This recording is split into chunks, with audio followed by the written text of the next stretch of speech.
Magandang araw mga ka-MPR. Dito na naman po tayo para sa munting talakayan sa mga bagay at bagay-bagay at usapin sa isyong panlipunan, upang po magkaroon po tayo ng karagdagang kalaman at opinyon ukol sa mga bagay na ito at magiging batayan po ng ating pakikipagtalastasan o pakikiusap sa sino mang nais na magkaroon ng higit na kalaman sa mga bagay na usapin sa ilalim ng ating republika.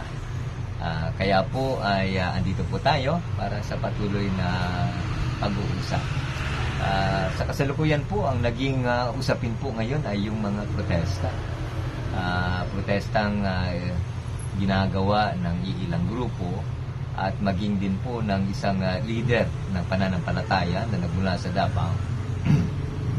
Nagkaroon po ng kilos pagprotesta ukol po sa magiging investigasyon ng Senado.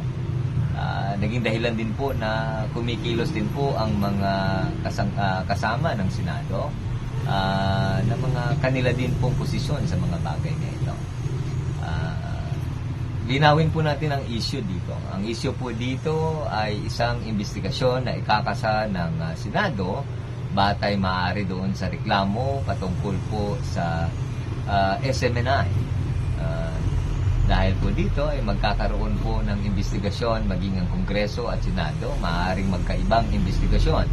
Ngunit ito po higit na dapat nating maintindihan na ang pinag-uusapan po kay Kibuloy ay wala pong kinalaman sa kaso niya doon sa Amerika.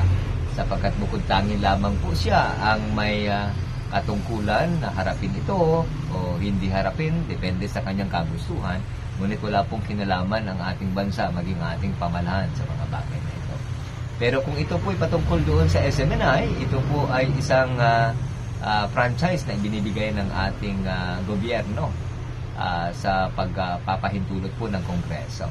Kaya kung ito po ay may kinakailangang lilinawin, ay may karapatan po silang magpatawag po ng isang investigasyon.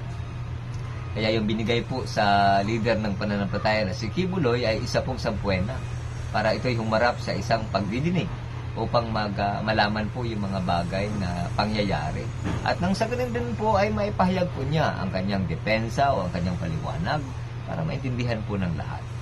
Ang pag-iwas po sa isang sampuena na kinakasa ng ating Senado o Kongreso ay paglabag po sa ating sa kapangyarihan po na ibinigay ng saligang batas para sa Kongreso.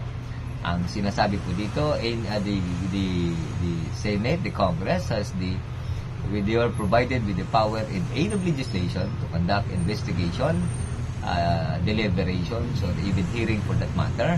Kaya po ay natural lamang po ang mga bagay na ito. Ngunit po ito po ipinapasok sa kilos o hakbang ng politika ay iba na po itong usapin. Nawa po ay maintindihan po ng lahat. Ang kinakailangan lang pong gagawin ng leader ng pananampalataya na si Kibuloy ay harapin po ang issue patungkol doon sa SMNI. Sagutin po ito ng maayos. Hindi po kailangan ng protesta. Bawat branches ng ating gobyerno ay may karampatang iba't ibang function. Yung Congress natin nag-iimbestiga, dumidinig in aid of legislation. Yung korte natin ay tumatanggap ng akusasyon o kaso, dumidinig at nagbibigay po ng desisyon bilang paghukom sa mga bagay na kaso na hinain dito. Ano po, napakasimple lang po yung katotohanan. Huwag po tayong maging mapanuri po tayo, huwag po tayong magpanilang sa mga bagay na ganito. Maraming salamat, magandang araw.